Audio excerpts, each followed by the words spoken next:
On April 14, 2026, a Boeing KC-135 Stratotanker, tail number 591444, touched down at Tinker Air Force Base, Oklahoma.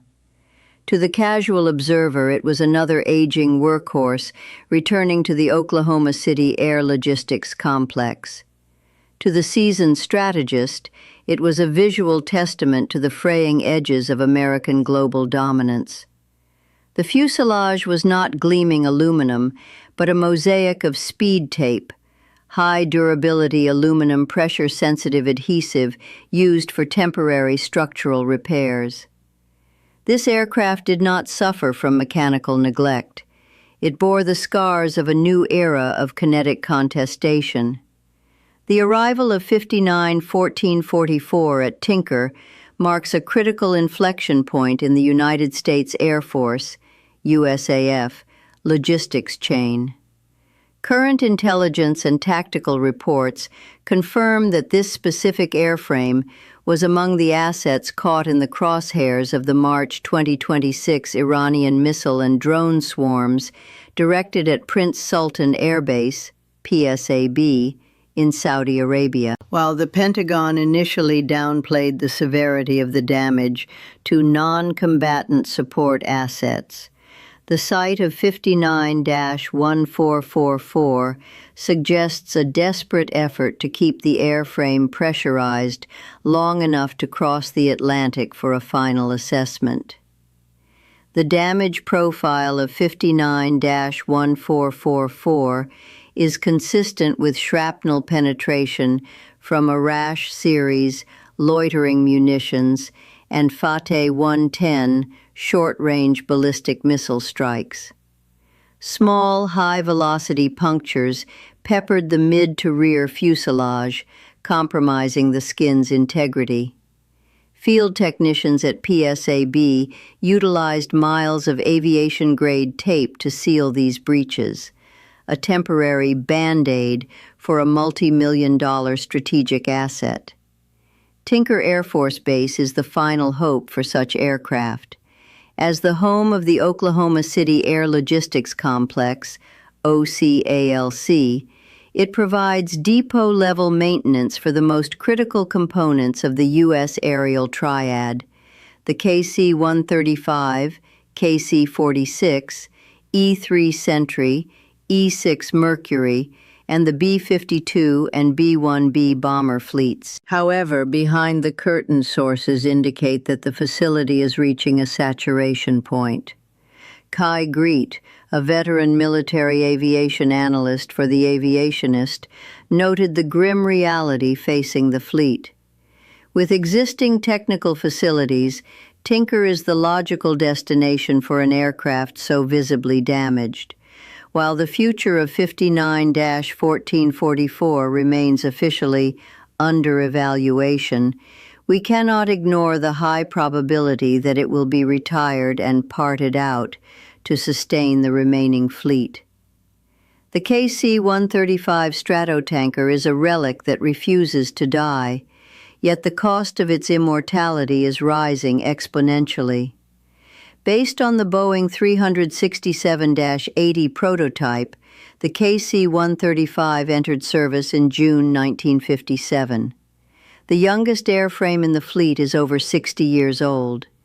In 1998, a KC-135 was valued at $39.6 million. Adjusted for 2026 inflation and the scarcity of legacy components, that replacement value exceeds $82 million. The USAF currently maintains a fleet of approximately 350 KC-135s across active duty, guard, and reserve components. However, the mission-capable, MC, rate has plummeted. In 2024, readiness hovered between 67% and 69%. By early 2026, following the sustained high-intensity operations in the Middle East and increased presence in the Indo-Pacific, internal memos suggest the MC rate for the KC-135 fleet has dipped towards 62%. To combat this, the USAF has initiated a reclamation of parts from excess aircraft, RPEA, program. Airframes like 59 1444 are no longer viewed as flyable assets, but as organ donors. By ranning, scrapping one damaged airframe, technicians can harvest specialized valves, wiring harnesses, and structural ribs that are no longer in production. This is a survivalist strategy. It is the tactical equivalent of burning the floorboards to keep the furnace running. The March strikes on Prince Sultan Air Base proved that the era of safe havens for support aircraft is over. Every KC-135 lost to shrapnel or age represents a permanent reduction in the USAF's reach. In the recent sorties over the Persian Gulf and Levant, tankers were flying at 140% of their programmed flight hours. This is not merely wear and tear, it is structural exhaustion. From a strategic realist perspective, the taped-up fuselage of tail number 591444 is a metaphor for the current state of American hegemony. Overstretched, under-maintained, and held together by the sheer willpower of an aging infrastructure.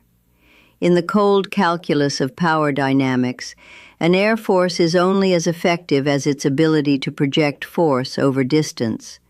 Without the gas stations in the sky, the U.S. F-35 and F-22 fleets are relegated to being high-tech toys for coastal defense. For 3 decades, the U.S. military operated under the assumption of logistics sanctuary. We assumed our tankers, transport planes, and maintenance hubs were untouchable, tucked away in the rear, while the fighters did the work. The Iranian strikes in March 2026 shattered this delusion. By targeting low-density, high-demand LDHD assets like the KC-135, adversaries have identified the Achilles heel of the American war machine. You do not need to shoot down a stealth fighter to win a war. You only need to destroy the tanker that feeds it. Iran's use of precision shrapnel effect munitions shows a sophisticated understanding of attrition. They did not need to vaporize 59 1444. They only needed to poke enough holes in it to force it back to Oklahoma, removing it from the theater for months, if not forever. This is asymmetric attrition. While 59 1444 sits at Tinker, the real concern lies in the Pacific. A conflict with a peer competitor like China would require a tanker bridge of unprecedented scale. The distances in the South China Sea and the Second Island chain make the Middle East look like a local pond. If the U.S. is struggling to maintain a 65% readiness rate during a regional flare-up with Iran, its posture in a high-intensity conflict with the People's Liberation Army, PLA, is precarious. The PLA has observed our tanker crisis with keen interest. Their development of the PL-17 Very Long-Range Air-to-Air Missile is designed specifically to hunt tankers from 400 kilometers away. The U.S. is now facing a double pincer of logistics, an aging fleet that is physically failing, and a new generation of adversary weapons designed to kill the survivors. The decision to scrap 59 1444 for parts is a pragmatic admission that we lack the industrial base to build new airframes at the speed of modern attrition. The Pentagon hoped the KC-46 Pegasus would seamlessly replace the KC-135. However, the KC-46 has been plagued by technical Category 1 deficiencies, from remote vision system RVS glitches to fuel leaks. This has forced the USAF to keep the KC-135 in the air far beyond its intended lifespan. Realism dictates we acknowledge that we are currently in a capability gap that our rivals are eager to exploit. Strategic foresight suggests that the scrap and salvage policy at Tinker will become the new norm. We are entering an era of logistical realism, where the quantity of available parts dictates foreign policy. If the U.S. does not have enough functioning tankers, it cannot intervene in the Taiwan Strait while simultaneously patrolling the Persian Gulf. Our geopolitical ambitions are being throttled by the structural integrity of 60-year-old aluminum. A significant portion of the KC-135 fleet is operated by the Air National Guard and Air Force Reserve. When these aircraft are damaged or scrapped, it isn't just a loss of hardware, it's a disruption of the total force concept. The cannibalization of 59-1444 means that a guard unit somewhere in the Midwest likely loses its primary training platform.